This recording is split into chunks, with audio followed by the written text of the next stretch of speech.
So perhaps Lucian Anderson III will be getting quality minutes this week as we welcome in Michael Burwell from the Toledo Blade. Michael, thank you so much for joining us. Thank you for having me. Part of the issue with having to promote Lucian Anderson is the fact that a deep Bowling Green quarterback room isn't as deep as they thought it was going to be over the summer because Cam Worth still isn't healthy. Yeah, still not healthy. Been on the injury report all year, and it's kind of a question mark if he can even come back this year.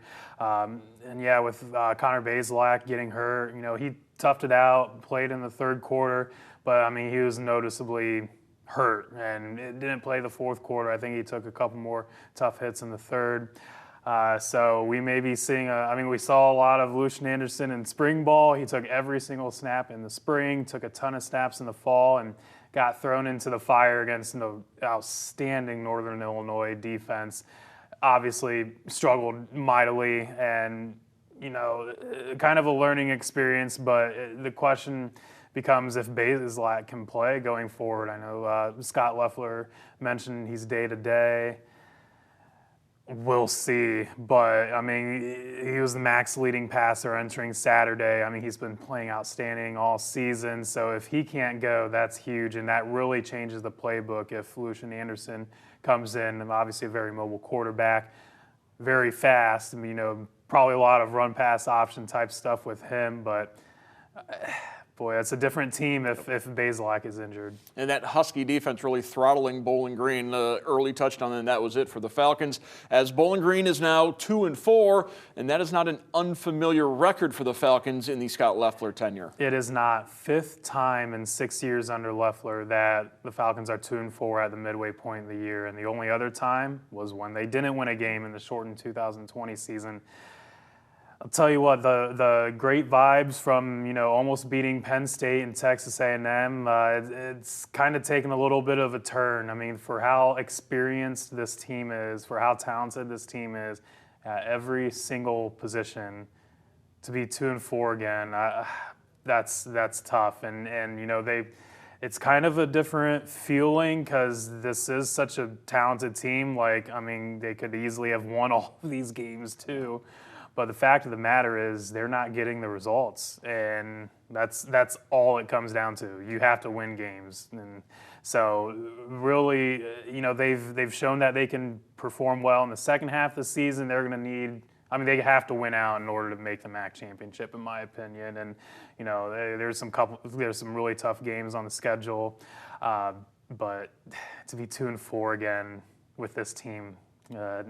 Not what they were hoping for. It speaks to the strength of the schedule they have played thus far this season, and it also speaks to a lack of confidence, which is something that Scott Loeffler addressed, talking about how there's some maybe outside distractions, and he needs to get his guys focused on, he wants his people to be there and not maybe guys that are looking to leave after this season. Right, yeah.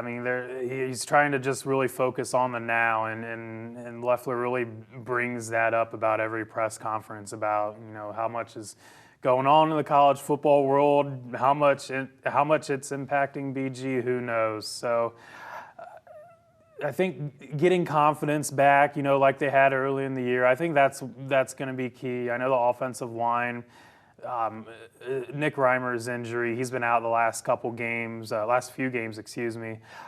He was such an important piece. They're hoping to get him back soon. Their starting five is an outstanding unit. They didn't allow a single sack to Penn State, only allowed 2 to Texas A&M, none to Fordham to start the year. So I think if the offensive line can get healthy, get that starting five solidified, then maybe you see that confidence back. But, it's going to take more than that. The defense has to step up. And they did pretty well against Northern Illinois, not in the fourth quarter, but for the most part, They did pretty well. And so it's just every aspect. They've got to be confident in everything they do and just play with energy and play with passion and go from there.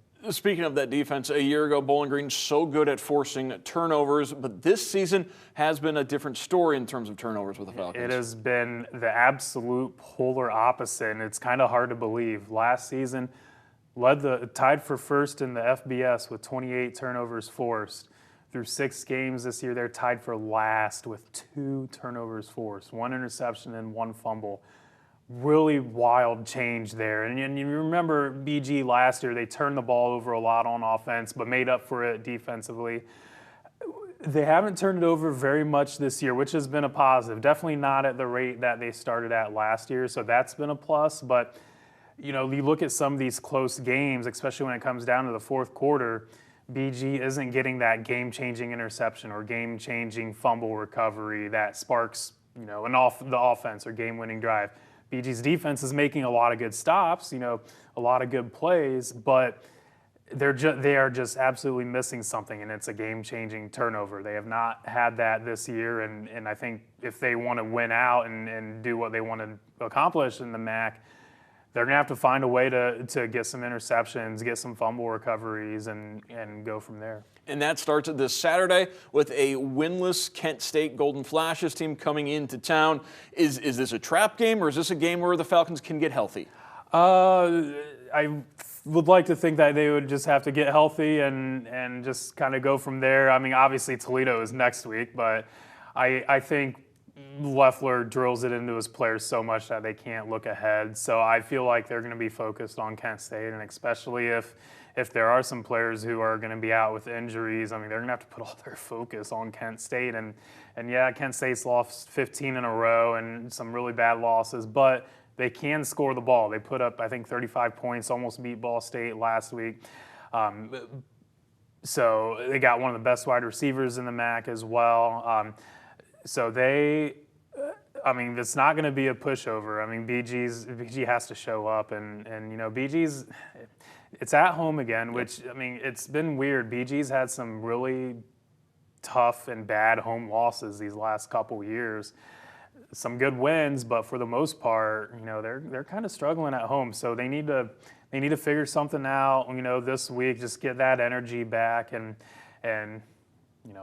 obviously they're going to put all their focus on Kent State, but maybe it comes at a good time that they're playing obviously a winless team. Falcons have struggled at home. They've struggled with turnovers, and they've also struggled in the fourth quarters of games this year as they're being outscored in that final quarter quite a bit. Yeah, quite a bit. I believe 49-29 outscored in the fourth quarter, and this past week against Northern Illinois outscored 11-0. The first play of the fourth quarter, touchdown run by redshirt freshman quarterback who is in the game for the injured starter.